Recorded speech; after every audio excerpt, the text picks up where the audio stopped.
Un soir d'été à Anchorage, en Alaska, une femme sort d'un bar en titubant. Elle est ivre, elle est sans défense. Et bientôt, elle va mourir. Le meurtrier laisse cet indice inhabituel sur le lieu du crime. C'est une preuve qu'un simple tube de colle peut révéler l'invisible. Une épouse choisie sur catalogue est attirée aux États-Unis par la promesse d'une vie meilleure. À peine quelques années après son mariage, elle disparaît. L'indice qui résoudra l'énigme provient d'une source inattendue.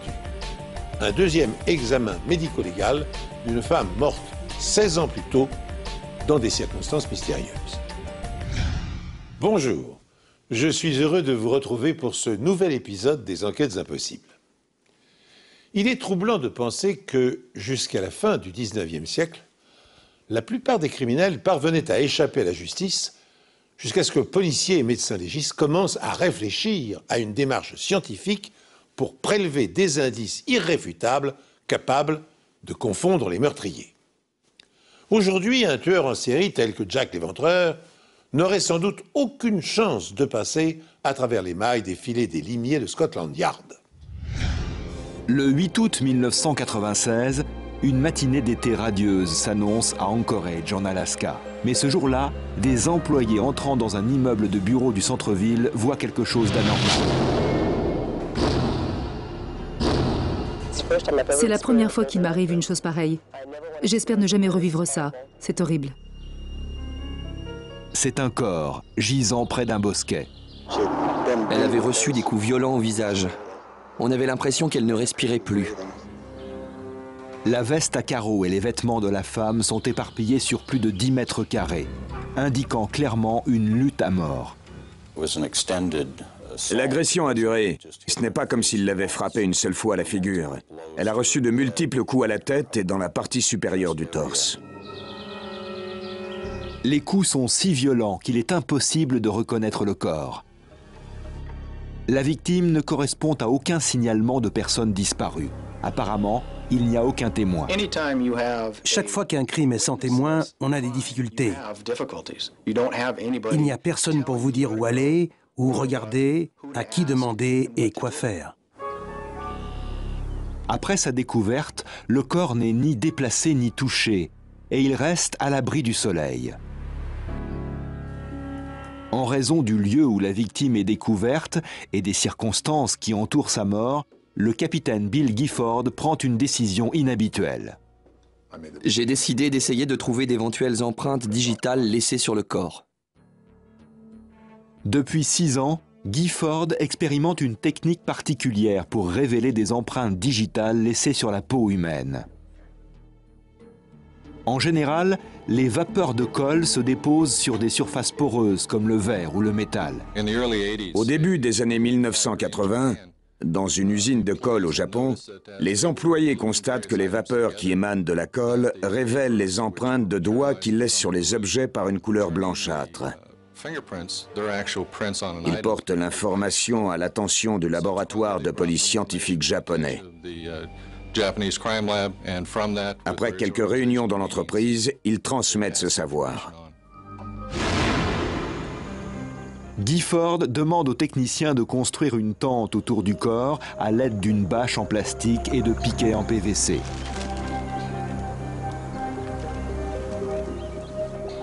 Il fait chauffer une casserole d'eau pour augmenter le taux d'humidité sous la tente. À l'aide d'un pistolet thermique, une énorme quantité de colle est vaporisée dans le sarcophage hermétique autour du corps. La technique secrète de Gifford consiste à utiliser plus de colle que n'en utilisent habituellement les médecins légistes. Dans ce cas, probablement 300 ou 400 fois plus que ce qu'on utilise normalement sur la peau. Et cette fois-ci, nous avons utilisé la quantité qu'il fallait. La colle chauffée se fixe sur les traces de sébum laissées par les doigts ou les mains d'une personne. La colle durcit sur l'empreinte et on peut la photographier. Pour cette opération, on n'a pas le droit à l'erreur. Heureusement, dans ce cas, ça a marché. Sur la cuisse gauche de la victime, apparaît une partie de l'empreinte de la main gauche du meurtrier. On était contents. C'était la seconde fois que l'on mettait en évidence une empreinte sur une peau humaine. C'était une étape importante.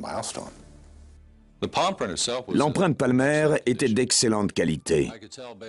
D'après la pente du terrain, l'emplacement de l'empreinte et les blessures infligées à la victime, je pouvais dire de quelle main il s'agissait.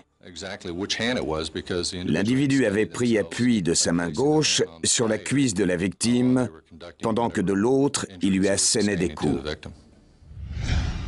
Le prélèvement d'empreintes digitales sur une scène de crime et leur comparaison avec les empreintes de suspects est la technique la plus ancienne dont disposent les experts criminologistes. Sans cesse perfectionnée, elle demeure aujourd'hui encore l'une des plus efficaces pour confondre les assassins. En 1877, William Herschel, un officier britannique de l'armée des Indes, est chargé de distribuer la solde des hommes de son régiment. S'apercevant que quelques-uns d'entre eux modifient leur apparence physique pour l'apercevoir une seconde fois, il cherche un moyen infaillible pour différencier les soldats qui se présentent devant lui. Ayant remarqué que des marchands chinois apposent l'empreinte de leur pouce sur un cachet de cire en guise de contrat, il se livre à des expériences et découvre stupéfait que dans l'espèce humaine, les individus possèdent des empreintes digitales uniques et infalsifiables, puisque même si on se brûle le bout des doigts, les lignes papillaires repoussent à l'identique. Fort de cette découverte, Herschel établit un fichier qui lui permet d'identifier chacun de ces hommes sans risque d'erreur. Alors l'idée est reprise une quinzaine d'années plus tard par un policier argentin pour démasquer les criminels. Dans le cas qui nous préoccupe maintenant, grâce à la projection de colle, les experts sont parvenus à recueillir une empreinte sur la peau de la victime. Et leur moisson d'indices ne s'arrête pas là. Au-dessus du corps, sur une des branches basses, la police relève 35 cheveux n'appartenant pas à la victime. Il semble que les cheveux de l'agresseur se soient accrochés aux branches pendant l'agression. Le corps de la victime est amené à la morgue d'Anchorage. Le médecin légiste établit que la victime, âgée de 30 à 40 ans, est originaire de l'Alaska. Elle mesure 1,58 m et pèse 46 kg. Il trouve une marque de morsure sur la poitrine de la femme et des preuves qu'elle a subi une agression sexuelle. Le torse de la victime porte des empreintes ensanglantées de semelles de chaussures, mais elles ne sont pas assez nettes pour être identifiées. Dans ce cas particulier, la violence n'indique pas s'ils se connaissaient. Mais elle nous dit que le meurtrier a passé beaucoup de temps avec la victime, à la fois avant et après la mort. Le rapport de toxicologie indique un taux d'alcoolémie de 0,308 g par litre dans le sang de la victime, soit plus de 4 fois le taux légal. La police d'Anchorage vérifie les signalements de personnes portées disparues, mais ne trouve aucun individu correspondant à la victime. Sur le lieu du crime, la police découvre des cheveux au-dessus du corps, accrochés à des branches basses. Les cheveux, sans doute ceux de l'agresseur, sont analysés et révèlent des caractéristiques asiatiques. Les Amérindiens possèdent des caractéristiques physiques assimilées à la catégorie asiatique. Les cheveux asiatiques, en général, ont une pigmentation très foncée. Ils paraissent pratiquement noirs et, en général, ils sont très raides. Les cheveux sont longs, entre 45 et 50 cm, et très inhabituels. C'est un des échantillons de cheveux les plus caractéristiques que j'ai jamais vus. Les longs cheveux sont décolorés. En raison de leur couleur très foncée, les cheveux asiatiques réagissent différemment à ce type de traitement chimique. Sous l'action du décolorant, une partie des pigments est arrachée, et si la réaction est incomplète, le cheveu devient presque orangé. La police recherche désormais un homme natif de l'Alaska portant de longs cheveux noirs tombant jusqu'à la taille avec une teinture orangée irrégulière. Nous ne savions pas qui était l'agresseur. Nous n'avions aucune idée de ce que cette personne allait faire, si c'était le début d'une série de meurtres. Pendant environ une semaine, nous étions très inquiets à l'idée d'avoir dans la ville une ou plusieurs personnes capables de commettre un crime aussi odieux sans qu'on puisse les identifier. En criminologie, l'étude des poils et des cheveux fournit de précieuses informations aux experts scientifiques. Comme dans l'affaire qui nous intéresse, elle permet de déterminer le groupe ethnique auquel ils appartiennent. Elle renseigne aussi sur l'état de santé du suspect, puisque au cours de leur croissance, les cheveux ont la propriété de capter poisons et métaux lourds comme l'arsenic, le plomb ou le mercure. On a ainsi pu rétrospectivement supposer que Beethoven était mort de saturnisme à partir d'analyses de mèches de ses cheveux qui avaient été conservées après sa mort. Enfin, si le cheveu d'un suspect est retrouvé sur une scène de crime, et si le bulbe n'est pas endommagé, il permet d'effectuer une recherche d'ADN et de déterminer sans risque d'erreur sa signature biologique. Un autre élément, prélevé dans l'organisme de la victime, va s'avérer précieux.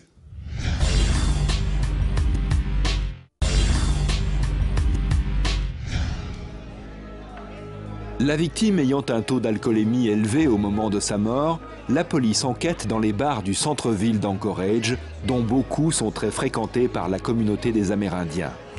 De nombreux bars possèdent des systèmes de vidéosurveillance performants pour des questions de responsabilité. Les propriétaires de bars peuvent ainsi prouver qu'ils n'ont pas servi une personne visiblement ivre. Les propriétaires de bars décident eux-mêmes s'ils veulent avoir ce genre d'enregistrement vidéo et ils les installent eux-mêmes. Ils le font sur une base volontaire. La police collecte tous les enregistrements des bars du centre-ville qui ont un système vidéo et les visionne. Une bande vidéo enregistrée la nuit du meurtre provient d'une caméra de surveillance installée à l'extérieur d'un bar. L'image est relativement claire pour une scène filmée de nuit. Pourquoi ? Parce que l'Alaska est situé très au nord. À 9 ou 10 heures du soir, le soleil brille encore. C'est d'ailleurs pour cela que l'Alaska s'appelle le pays du soleil de minuit. Sur cette bande vidéo, on distingue une femme portant une veste à carreaux, comme celle que l'on a retrouvée sur le lieu du crime. Elle descend la rue au bras d'un homme aux longs cheveux noirs. L'image de l'individu était relativement bonne. Pas tout à fait nette, mais suffisamment pour nous mettre sur la voie et commencer à rechercher cette personne dont le profil se dessinait. La bande vidéo provient du système de surveillance installé dans un bar du centre-ville d'Anchorage, appelé The Avenue. Le bar est équipé de 9 petites caméras qui fonctionnent en continu. Le système de surveillance couvre jusqu'au moindre recoin du bar, ainsi que l'entrée et la sortie. Le propriétaire, John Patty, dit que la surveillance n'est pas un luxe, c'est une nécessité. La vidéosurveillance, c'est comme un vigile en plus. Avec ça, je fais l'économie d'au moins 2 employés. Et en plus, on peut surveiller 7 ou 8 endroits du bar en même temps. Quand la police lui montre l'enregistrement, John Patty n'arrive pas à identifier l'homme qui est sur l'image. En revanche, il connaît la femme. Elle s'appelle Martha Hanson. Tout le monde l'appelait Marty. C'était une habituée. Je la connais depuis que je travaille ici, mais juste comme cliente. Un petit bout de femme, vous savez, qui ne faisait jamais de vagues. Une vérification rapide révèle que Martha Hanson, 48 ans, est divorcée, mère de 6 enfants et sans emploi. C'était une personne très confiante, très ouverte aux autres. Peu importe qui vous étiez, elle vous tendait la main. Je pense que c'est probablement là que se trouvait la faille. Elle est morte depuis 2 jours quand ses enfants signalent sa disparition, ce qui explique que la police ne fait pas tout de suite le rapprochement. Patty dit que la nuit du meurtre, Martha Hanson est venue dans son bar, mais on a refusé de la servir. Quand le barman s'est occupé d'elle, il a estimé qu'elle était trop ivre pour rester dans le bar. On lui a donc demandé de partir et c'est ce qu'elle a fait. Martha est restée moins de 5 minutes dans le bar. Les clients se souviennent d'elle, mais pas de l'homme qui est filmé sur la bande de vidéosurveillance. Il semble que l'homme ne soit pas entré dans le bar, ce qui explique qu'il n'y a pas d'image précise de son visage. Les meilleures images sont malheureusement celles de Martha Hansen et du suspect s'éloignant du bar. Il est donc filmé de dos et non pas de face. L'image qui montre Martha et l'homme marchant bras dessus, bras dessous, suggère qu'ils se connaissent. On est reparti enquêter dans le voisinage. On est retourné voir les commerçants. On a redemandé aux gens, connaissez-vous cette personne? Lorsque la police fait passer la photo de Martha dans le journal local, une femme inquiète appelle pour donner quelques informations. Elle dit qu'une semaine après le meurtre de Martha Hansen, un de ses amis lui a laissé entendre qu'il avait tué quelqu'un. Quand elle lui demande « comment ?», il lève les mains, indiquant qu'il l'a soit frappée, soit étranglée, ou les deux. Sa première réaction était de penser qu'il racontait une histoire. Il avait bu, il ne pouvait pas faire une chose pareille. L'homme s'appelle Evans Lee Curtis. Ses longs cheveux descendent jusqu'à sa taille. Curtis est sans emploi et n'a jamais été arrêté. Evans Curtis correspondait parfaitement à la photo de la bande vidéo. Curtis a laissé son pantalon dans la chambre de cette femme. Il ressemble à celui de l'image de surveillance. La police examine ce pantalon et découvre qu'il est taché de sang. Evans Lee Curtis est interrogé par la police, mais il nie toute implication dans le meurtre de Martha Hansen. Vous avez bien compris vos droits. Vous voulez nous parler de ça? Non, je préfère parler à un avocat. Il affirme que l'homme sur la vidéo est quelqu'un d'autre, qu'il n'est certainement pas le seul homme à Anchorage à avoir des cheveux longs. Mais ces cheveux longs sont particuliers. Ils ont la même couleur orangée que les cheveux trouvés sur le lieu du crime. Les cheveux du suspect avaient reçu un traitement chimique et ils étaient très longs. Le traitement était irrégulier sur la longueur. C'est ce que j'avais constaté sur les cheveux trouvés sur le lieu du crime. Cette indication, qui s'ajoute aux taches de sang retrouvées sur un pantalon qui pourrait appartenir à celui que portait le suspect sur la bande vidéo, ne constitue pas encore une preuve médico-légale. C'est pourquoi les enquêteurs veulent confronter l'empreinte palmaire trouvée sur la cuisse de Martha Hansen à celle d'Evans Curtis. La police prend des empreintes de ses mains, en insistant plus sur les paumes que sur les doigts. Les enquêteurs cherchent la ligne caractéristique entre l'index et le majeur qu'ils ont relevé sur la cuisse de Martha Hansen. La comparaison ne laisse aucun doute. L'empreinte trouvée sur le corps est bien celle d'Evans Lee Curtis. Cela lui crée un sacré problème. Comment explique-t-il que l'empreinte de la paume de sa main se trouve sur le corps d'une femme morte?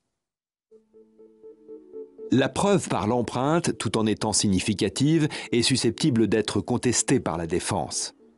Le procédé faisant appel aux émanations de colle est très inhabituel. Les enquêteurs craignent que la preuve soit rejetée. Ils réalisent donc un test d'ADN sur le sang trouvé sur le pantalon de Curtis. Les tests d'ADN du sang trouvé sur le pantalon et celui du sang de Martha Hansen donnent des résultats concordants. Nous ne savons pas pourquoi il a laissé son pantalon, mais nous sommes contents qu'il l'ait fait. La preuve la plus accablante est trouvée sur les chaussures que Curtis porte au moment de son arrestation. Elles sont confiées à Jim Wolfe, expert en médecine légale. Dans une fissure de la semelle de la chaussure, résultant de l'usure, il trouve ce qui ressemble à une petite poche de sang. J'ai été intrigué par ce qui ressemblait à des empreintes de talons sur le corps de la victime. Cela correspondait à des taches de sang sur le talon de la chaussure, en réalité à l'intérieur d'un trou d'usure creusé dans la semelle. Wolf tamponne la semelle et en extrait le sang. L'ADN du sang trouvé sur la chaussure est comparé à l'ADN de Martha Hanson. Ce sont les mêmes. Le procureur David Wallace tient là l'une des meilleures affaires de sa carrière. Dans cette affaire, du point de vue de l'expertise médico-légale, tout se tenait. Curtis avait beaucoup d'explications à fournir. Comment toutes ces pièces du puzzle pouvaient-elles ne pas le concerner, alors que plusieurs experts viendraient à la barre pour désigner M. Curtis comme le meurtrier de Martha Hanson? La police découvre que Curtis connaît la fille de Martha Hanson. Il a rencontré Martha à une fête quelques semaines avant le meurtre. Elle avait fait confiance à Curtis. Apparemment, elle le connaissait. Elle l'avait invité chez elle 2 ou 3 fois. Et je pense qu'elle avait dû lui faire des repas. Les enquêteurs pensent que lorsque Martha quitte le bar The Avenue, elle tombe sur lui par hasard. Ils se reconnaissent et marchent ensemble, bras dessus, bras dessous, peut-être en direction d'un autre bar. Mais Curtis emmène Martha dans un lieu isolé et lui fait des avances. Quand elle le repousse, il l'attaque.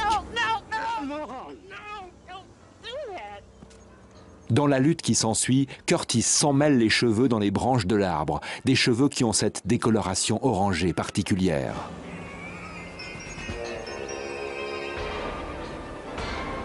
Curtis reçoit du sang sur son pantalon. La preuve médico-légale la plus inhabituelle est l'empreinte palmaire partielle découverte sur la cuisse de Martha. Lorsqu'il marche sur le torse de sa victime, le sang pénètre dans la semelle de sa chaussure.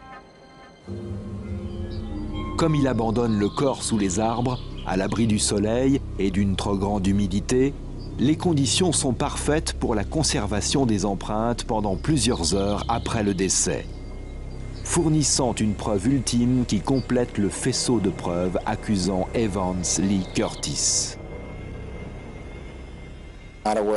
Je ne connais aucun autre cas en Alaska où une empreinte palmaire, digitale ou autre, ait été relevée sur une personne décédée. Confronté à l'avalanche de preuves médico-légales, Evans Lee Curtis décide de plaider coupable. Il s'agit d'un meurtre sauvage. L'aspect du visage de la victime est choquant. Evans Lee Curtis est condamné à 99 ans de prison.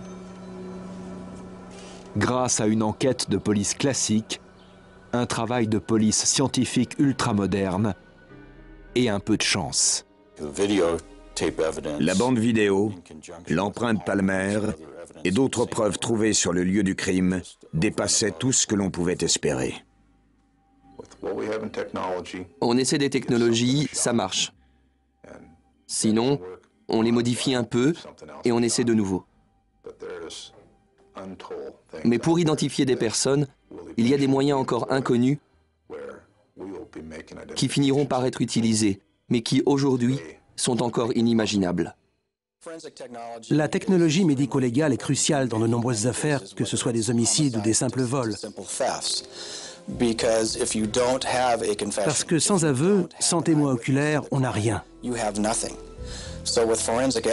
Grâce aux expertises médico-légales, on rassemble des faisceaux de preuves circonstanciées comme jamais on n'aurait pu le faire auparavant. En lançant en 1973 sa Supercolle, la firme Kodak était loin de se douter que son nouveau produit allait entrer une vingtaine d'années plus tard dans la panoplie des outils utilisés par les experts de la police scientifique pour traquer les criminels. Dans la plupart des cas, l'objet analysé est placé dans une cuve de verre en face d'une coupelle contenant la supercolle. Cette dernière est ensuite chauffée et les vapeurs se déposent sur l'empreinte digitale. En séchant, elles forment une sorte d'enveloppe protectrice qui permet de conserver l'empreinte. Teintée à l'aide de colorants, elle sera ensuite comparée avec les empreintes stockées dans les banques de données. Au moment de commettre le crime, Evans Curtis était vraisemblablement dans le même état d'ébriété que la victime. Il prétend ne se souvenir de rien. En 1998, il fit appel du jugement le condamnant à une peine de 99 ans de détention. En vain, car une femme l'accusa de l'avoir agressé et violé un mois avant le meurtre de Martha Hansen. Un homme d'âge mûr jette son dévolu sur une jeune Asiatique en consultant des petites annonces matrimoniales. Il se rend aux Philippines et offre aux parents de la jeune fille une somme d'argent pour l'épouser. Mais peut-on construire un couple solide dans de telles conditions? Peut-on naïvement croire que l'amour s'achète? Emilita Reeves a 26 ans. Son mari, Jack, est un sergent de l'armée à la retraite de 52 ans, devenu peintre en bâtiment. Ensemble, ils ont un fils de 3 ans que nous appellerons Théo. Emilita a un passé intéressant. À l'âge de 18 ans, Emilita a sauvé sa famille de la misère. 11 membres de sa famille vivaient dans une hutte de 2 pièces dans la ville de Cebu, aux Philippines. C'était une reine de beauté dans son village et une fille adorable. Elle voulait aller à l'école, mais sa famille l'a persuadée que leur vie serait meilleure si elle épousait un riche Américain.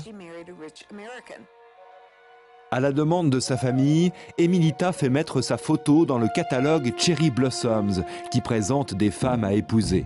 En 1987, Jack Reeves prend l'avion pour la rencontrer aux Philippines. Il y avait 2 autres Américains qui venaient la rencontrer.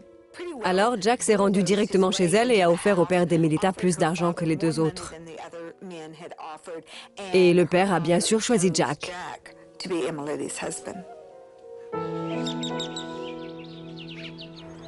Une fois Emilita arrivée au Texas, Jack Reeves tient sa promesse et envoie $250, soit 200 € par mois, à la famille de sa femme. Une petite fortune comparée aux 2,50 € que gagne le père d'Emilita. Le 11 octobre 1994, Emilita Reeves va déjeuner avec des amis au restaurant Lotus à Arlington, au Texas. Pendant le déjeuner, elle confie à ses amis qu'elle n'est plus amoureuse de son mari. Elle aime maintenant quelqu'un d'autre, une femme, et veut entamer une nouvelle vie. Après le restaurant, Emilita va faire des courses. Elle ne rentrera jamais. Un peu plus tard, ses amis s'inquiètent de ne pouvoir la joindre, ni sur son portable, ni sur son bip, et appellent la police. Lorsqu'ils l'interrogent, Jack Reeves dit aux policiers que la disparition de sa femme ne l'inquiète pas spécialement. Il pense que sa femme s'est peut-être enfuie avec sa maîtresse. Jack adorait les films pornographiques, ceux où il y avait 2 femmes ensemble, ou des hommes et des femmes faisant l'amour. Mais il refusait absolument qu'Emilita sorte avec d'autres hommes. Et quand il s'apercevait qu'elle avait des amis hommes proches, qu'elle sortait avec eux, il se mettait très en colère. Reeves est convaincu que sa femme va revenir. Il était très détendu. Il disait aux policiers qu'elle rentrerait, comme toujours. La police retrouve la maîtresse d'Emilita, Mona Lisa Pate. Mona Lisa Pate a admis qu'Emilita et elle avaient une relation amoureuse. Elle reconnaît aussi qu'elle était avec Emilita jusqu'à 8 h du soir, le jour de sa disparition. Mais elle ne sait pas où elle a pu aller ensuite. 2 jours plus tard, on retrouve le véhicule d'Emilita abandonné sur le parking d'un supermarché à quelques kilomètres de chez elle. La police interroge de nouveau son mari. Au départ, il disait qu'elle s'était enfuie. Puis il a décidé de coopérer. Donc il a apporté au bureau de Tom Lenoir quelque chose qui pourrait, selon lui, aider à la retrouver.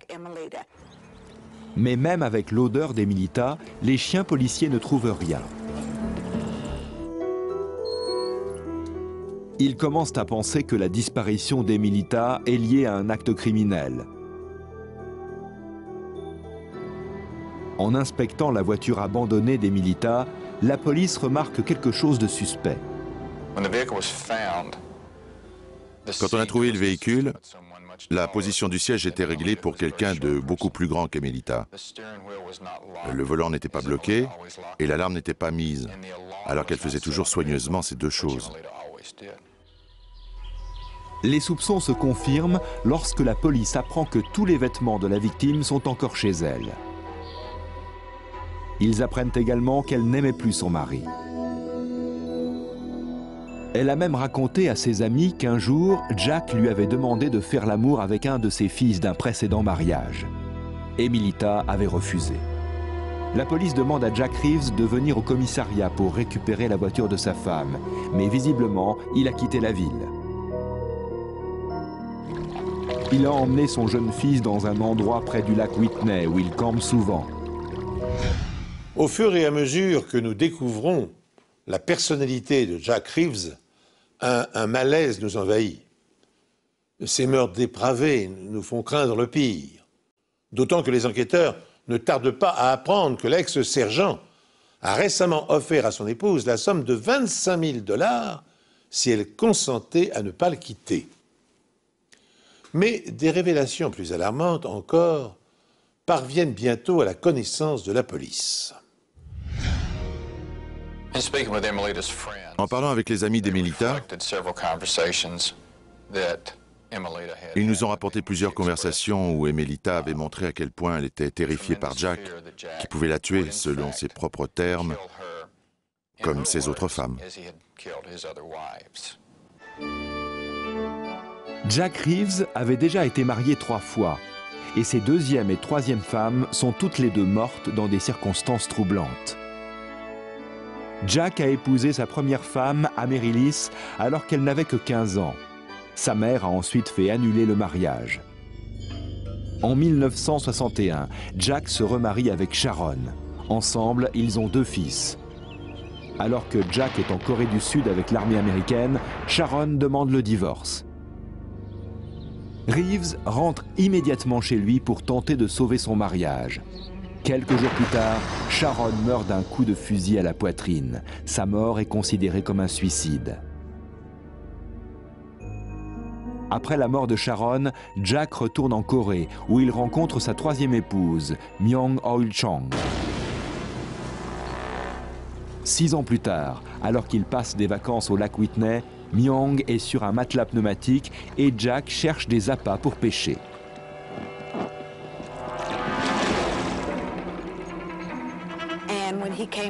Et il dit que c'est en revenant qu'il a trouvé Myung, qui était tombé du matelas et s'était noyé.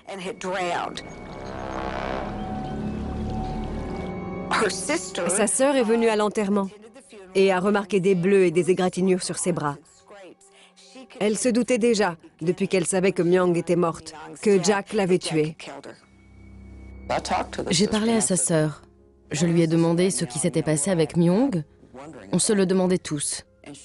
Et elle m'a répondu « Je me pose des questions à cause des égratignures sur les mains de Jack. » Je lui ai dit que je pensais qu'il avait été griffé par les buissons en la sortant de l'eau. Et elle m'a dit que non, que c'était de longues griffures parallèles.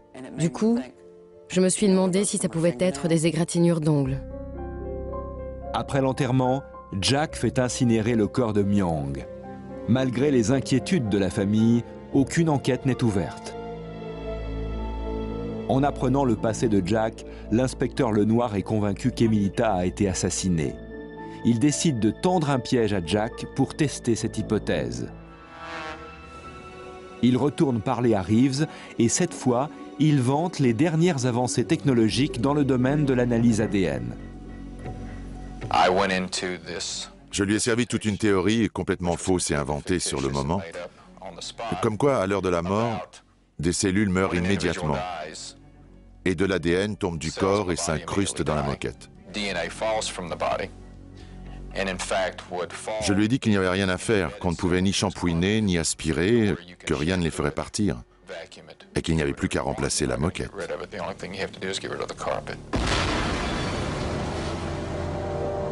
Le lendemain, la police qui surveille Reeves depuis une voiture de l'autre côté de la rue voit Jack en train de suivre ce conseil.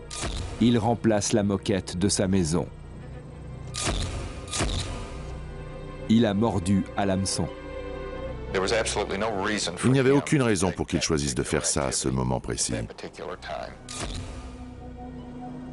Mais la police n'a toujours pas de preuves médico-légales contre Jack Reeves et ils ne savent toujours pas où est Emilita.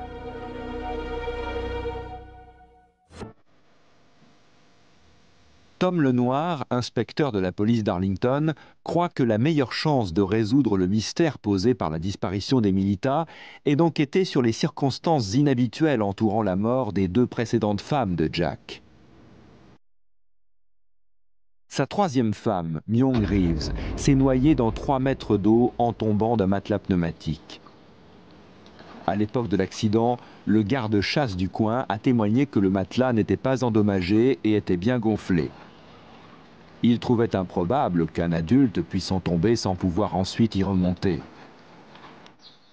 Elle s'est noyée dans 3 mètres d'eau. Si Myung a bien glissé du matelas, les enquêteurs ne comprennent pas pourquoi elle n'a pas pu nager sur les quelques mètres qui la séparaient d'un endroit où elle avait pied. Malheureusement, aucune enquête criminelle n'a été ouverte et on n'a pas pratiqué d'autopsie. Myung Reeves a été incinérée. La deuxième femme de Reeves, Sharon, a été retrouvée morte dans sa chambre. On a cru qu'elle s'était tiré une balle de fusil dans la poitrine. Puisque c'était un suicide présumé, on n'a pas pratiqué d'autopsie.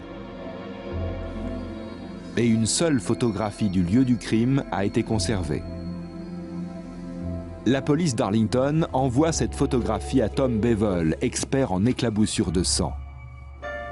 À l'époque, Jack a raconté à la police qu'il pensait qu'au moment de la détonation, Sharon était assise sur le lit et avait pressé la détente avec l'orteil.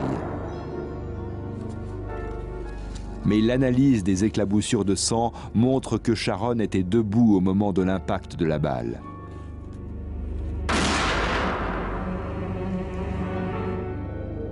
Le sang sur la cuisse de Sharon forme un L, ce qui montre que Sharon était debout quand le sang a commencé à couler de sa blessure.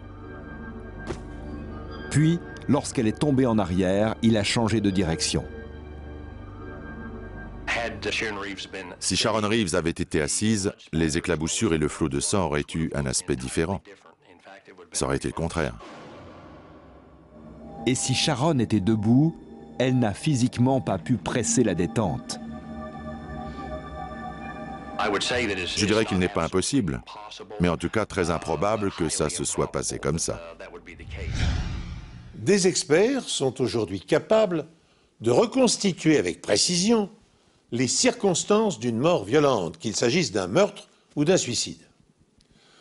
Au cours des années 1930, le médecin écossais John Glessner constate que la taille et la forme des traces de sang permettent de déterminer l'emplacement qu'occupait l'agresseur par rapport à la victime. Il observe en effet que le sang qui tombe d'une faible hauteur forme sur le sol des gouttes larges et circulaires, alors qu'il produit de petites gouttes crénelées s'il s'échappe d'une artère tranchée d'un coup de couteau. Disposant peu à peu d'un véritable répertoire de taches, les spécialistes apprennent à distinguer gouttes elliptiques, giclures, flaques, traînées et taches étalées. Pour reconstituer et matérialiser le parcours des éclaboussures, ils utilisent des fils de couleur. Des programmes informatiques permettent maintenant d'automatiser les données et d'intégrer les distorsions dues à la force gravitationnelle.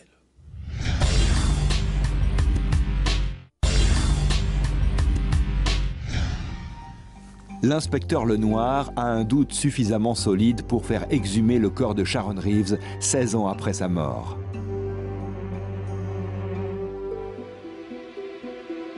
L'autopsie est pratiquée par le médecin légiste du comté de Dallas, le docteur Jeffrey Barnard. Elle avait une blessure par balle dont le point d'entrée était sur le devant du torse. La trajectoire de la balle partait vers la gauche. Donc, la balle est entrée sur le côté droit du torse, mais elle s'est en fait logée dans le côté gauche. Et l'angle de tir est légèrement incliné vers le bas. En considérant cette trajectoire précise, si elle avait été debout, la façon dont elle aurait dû tenir l'arme l'aurait empêchée d'atteindre la détente et de la presser elle-même. Du coup, il n'est pas possible qu'elle se soit suicidée. Que cette trajectoire si particulière ait pu l'amener à tomber ensuite sur le lit, avec le fusil parfaitement à la verticale entre ses jambes, c'était un scénario très improbable. Je n'avais aucun doute. Ce n'était pas une blessure par balle qui résultait d'un suicide. Les causes de la mort de Sharon Reeves sont alors considérées comme indéterminées, avec possibilité d'homicide. Jack Reeves était dans la maison quand le coup de feu est parti. Il n'y avait personne d'autre dans la maison à ce moment-là. Donc par élimination, si ce n'est pas Sharon qui a tiré, alors c'est Jack. D'après le livre de Patricia Springer, Meurtre sur catalogue, Jack Reeves recherche désespérément la compagnie d'une femme après la disparition d'Emilita. Tellement désespéré, il appelle la sœur d'Emilita qui a 21 ans pour qu'elle vienne vivre avec lui. Lorsqu'elle refuse, Jack se réabonne au magazine Cherry Blossoms et trouve sa 5e épouse dans les petites annonces. Elle s'appelle Emilia et elle aussi vit aux Philippines.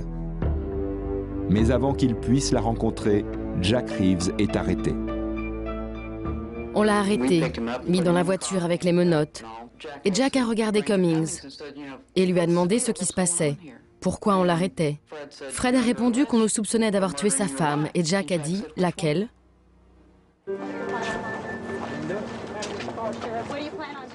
5 mois après la disparition d'Emilita Reeves, son mari Jack est arrêté pour meurtre. Quand on l'a arrêté, il répétait sans arrêt qu'il n'avait pas tué Emilita, qu'il ne devrait pas être arrêté.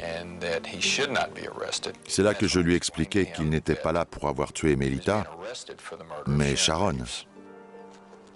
Et il fallait voir le regard qu'il a eu, le choc, la plus complète dévastation inscrite sur son visage à ce moment-là. Sharon était la 2e femme de Jack, morte par balle 16 ans auparavant.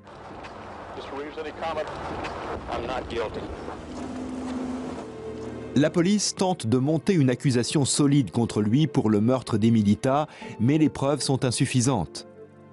Pendant le procès relatif à la mort de Sharon, l'accusation s'appuie sur les éclaboussures de sang et une reconstitution de la scène. Cette reconstitution du coup de feu met à mal les allégations de Jack selon lesquelles Sharon était assise sur le lit et avait pressé la détente avec l'orteil.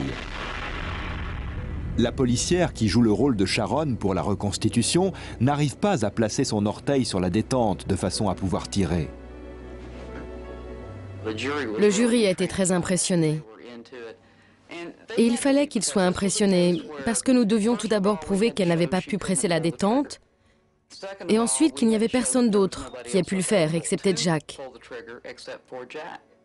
Et que par élimination, c'était donc lui qui l'avait assassiné.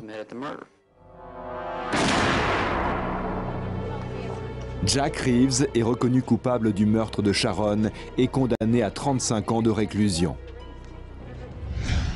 Le 1er octobre 1995, presque jour pour jour après la date de la disparition d'Emilita, des chasseurs de cerfs découvrent par hasard, sur les rives du lac Whitney, une tombe creusée dans le sol.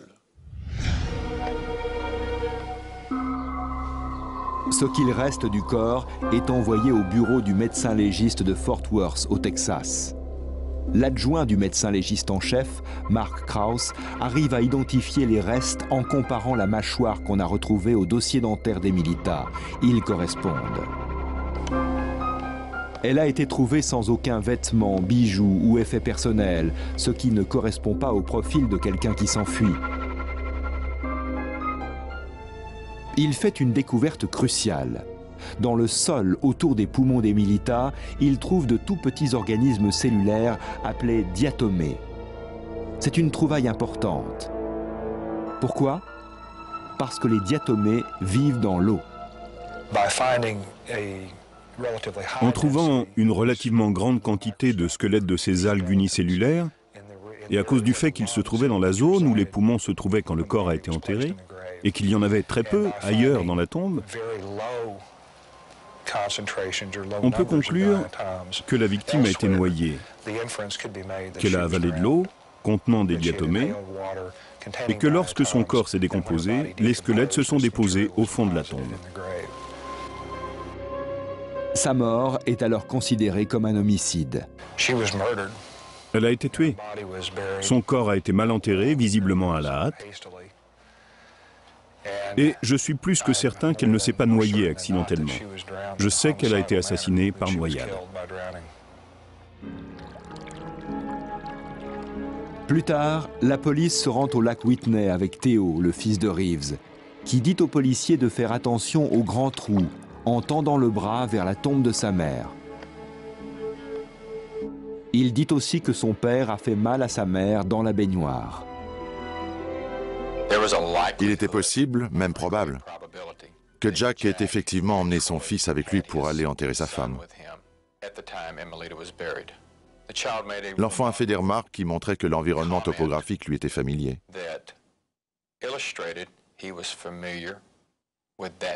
Il a pu pointer du doigt l'endroit exact où Emmelita avait été enterrée, ce qui a confirmé notre impression qu'il avait vraiment vu son père enterrer sa mère.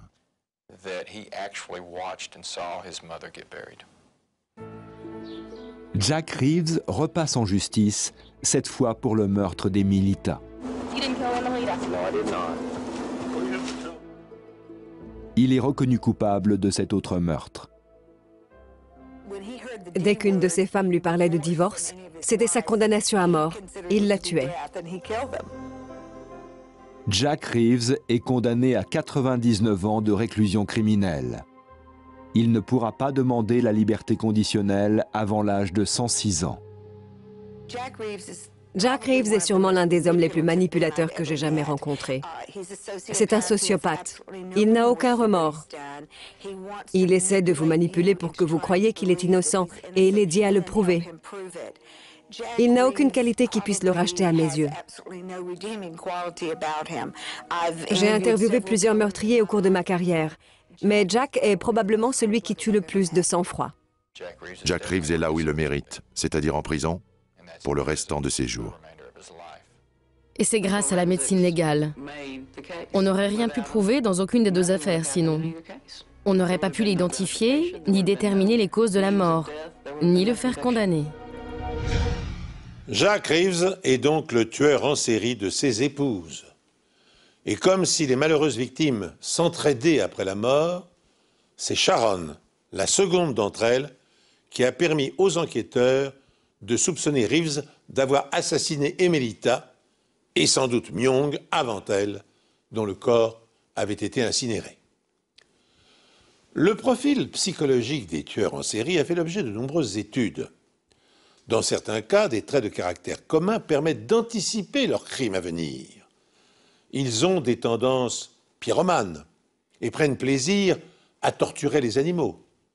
Et 60% d'entre eux étaient encore incontinents à l'adolescence. Sachez encore que le plus sinistre d'entre eux fut sans doute Henry Lee Lucas, né en 1936 en Virginie. Après avoir tué sa mère en 1960, il fut condamné à 20 ans de prison. Libéré 10 ans plus tard pour bonne conduite, il rencontre Otis Toole en 1976 et à eux deux perpétuent des dizaines de meurtres. Lucas préférant les femmes, Toole les hommes. Arrêté en 1983, Lucas confessa être l'auteur de 600 crimes, dont 199 furent confirmés. Il mourut d'une crise cardiaque dans la cellule de sa prison en 2001. C'est sur cette note peu réjouissante que se termine cette émission. Merci de nous rester fidèles et rendez-vous bientôt sur cette antenne pour un nouvel épisode de vos Enquêtes impossibles.